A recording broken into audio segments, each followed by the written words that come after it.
LRZ boys. Oh man. Can we just agree that this is the most disrespected unit in the game right now? You can't scroll 10 tweets without seeing a tweet about these guys being frauds.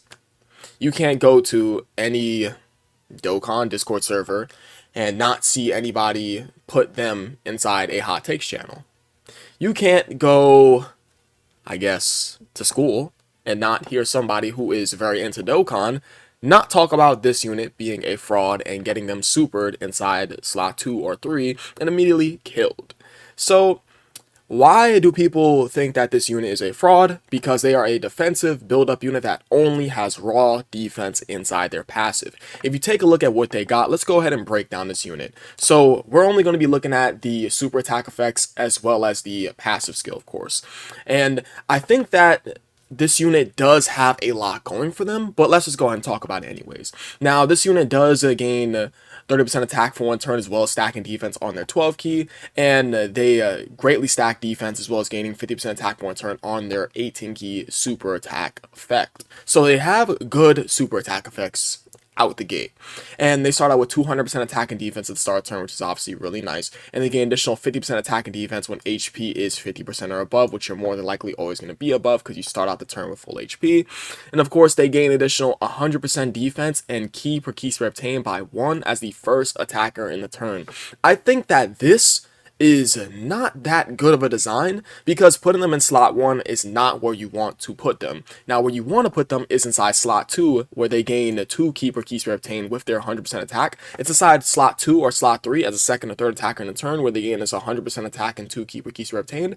I think they should have switched that 100% defense that they got for the first slot and put it inside the second slot. It's like, for the first slot, let them gain the 100% attack and 2 key per key spread obtained. Inside the second slot, just give them the 1 key per key spread obtained with the 100% defense.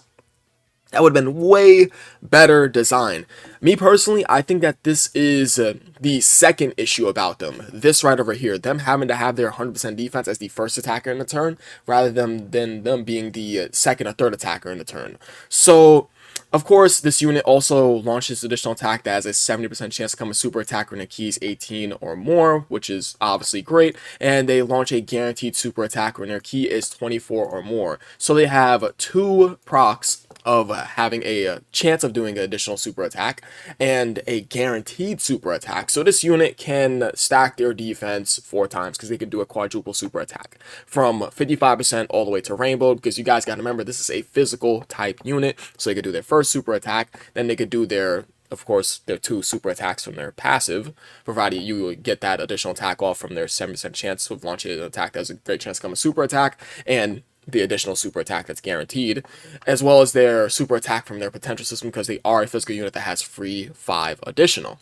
And they also gain 1 key and a chance to perform a crit by 10% up to 50% with each super attack performed. So that 1 key is basically limitless, right? That's an unlimited amount of keys, so that can just keep going on and on and on, and you could just touch 24 key and stay there because that key is just boundless.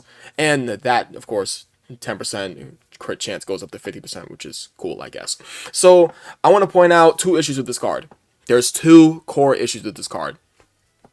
1, this 50% chance to crit was not needed at all. You have the LRGT boys who builds up damage reduction up to 50%, which is just outright way better than what this card actually has.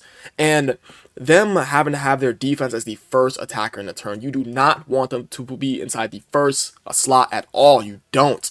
Them forcing you to put them in the first slot to gain that additional defense is not the wave, because you guys know where bosses like to super attack, right? Bosses like to super attack the first slot. Why the hell did Dokkan do this? This is stupid. This is just dumb design. Oh my god, I just don't understand this. Yeah, this is the 2 issues with this unit. Them having to be sit in the first slot to gain that additional 100% defense with their keeper keys obtained, well, more so the 100% defense, as well as their up to 50% chance to crit. Like, I would have rather this been like a 50% chance to dodge, or like, I don't know, like guard. Why not? Why? I don't see why not. Why? I don't know. This could have been dodge or damage reduction. Why not make them the same unit? Why not?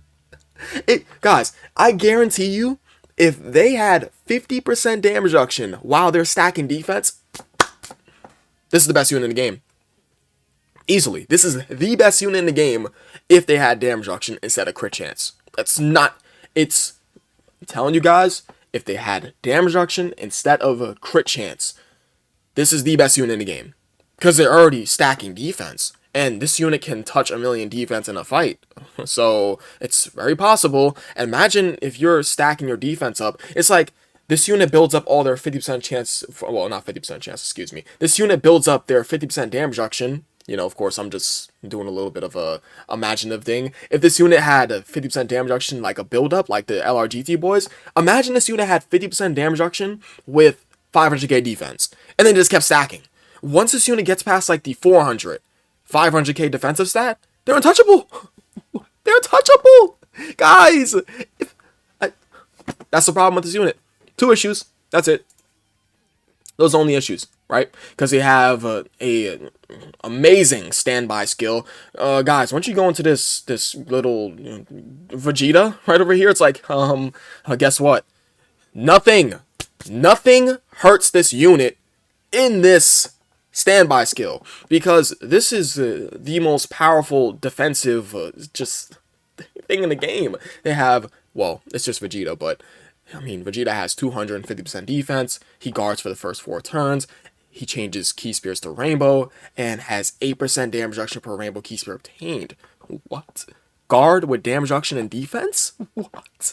As well as them supporting their Super Spirit Bomb and Spirit Bomb with their little key thing. It's like, they're supporting their own key fill up. It's like, this is perfect. This design is just perfect. This standby skill, magnifico. Perfect. This is perfect right over here. There is no issue with the standby skill. This is the most powerful defensive unit in the game once they're in the standby skill. Easy. Hands down. Right? But I think the issue lies is in their stacking part.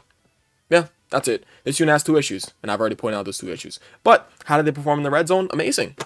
It's like this unit can do a quadruple super attack with a 50% chance of crit on all those super attacks while building up their defense each turn. Now, does it take a while for them to build up their defense? Well, sure.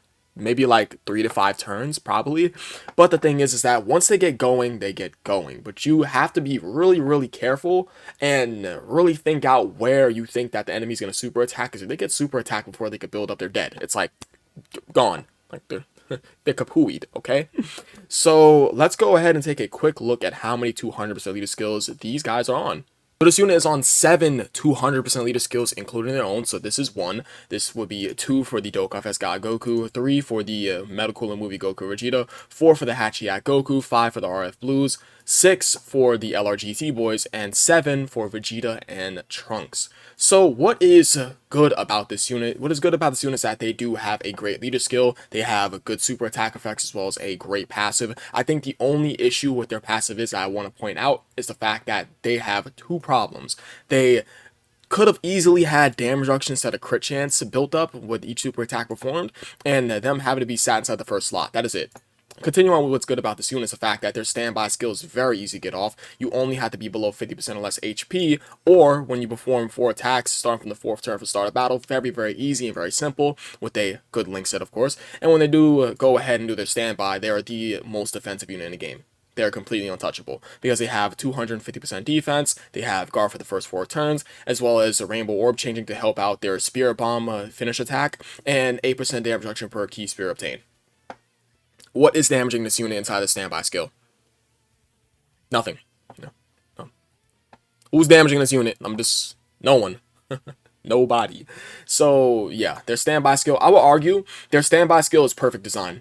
This is probably the most perfect designed unit I've seen in a while when it comes to their standby skill. Well, pre-standby, no, because I do think that the problem with this unit that we're going to move on now, problem with this unit is the fact that they have to be sat in the first slot for their additional defense. I think this is the stupidest thing ever. I think the only real feasible way to fix this is by swapping these 2. Give him 100% attack and 2 keeper Key Spear obtained as the first attacker in a turn, and inside the 2nd or 3rd attacker in a turn, give him 100% defense with 1 keeper Key Spear obtained. Boom! I fixed it. There we go. That's it.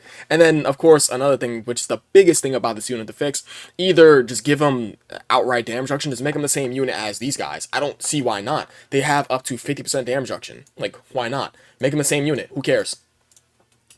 Why not? I mean, I don't see why not. That'd be completely fine. I mean, come on now.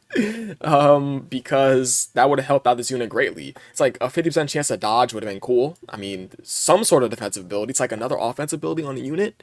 That's why this unit is only around the top 5, which I still think this unit is top 5. They are. If you say they are not top 5, I'm sorry, you were wrong. I'm just going to be completely honest. I think just because you took a super attack in the wrong spot for this unit and you got unlucky does not mean this unit is not top 5. It is what it is. But I think that is really about it. I think this unit only has 2 issues. It's just their defense with them having to be in the first attack on a turn, and their crit chance just being a thing in their kit. Like, why can that just be damage reduction? That's all.